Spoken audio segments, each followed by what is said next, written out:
माता राणी आपल्याला सगळ्याला पावती. असं काय नांदेडकर मजेत ना. मी तुमची राणी पाटील. आज मी तुमच्यासाठी एक धार्मिक प्रश्न घेऊन आले आहे.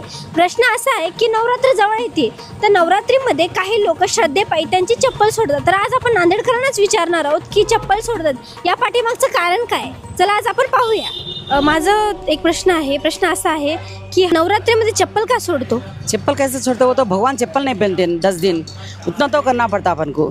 कारण क्या है पीछे का? कारण वो तो माँ नहीं पहनती चप्पल.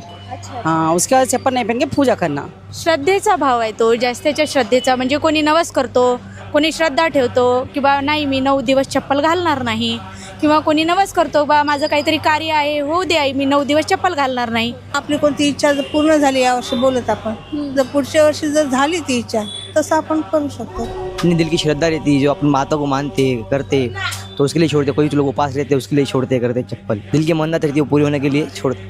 चप्पल सोडते, उपास करते. आणि जर कोणी धरतो म्हणलं तर त्याला बी सांगते की तुम्ही धरा, चांगला असतं.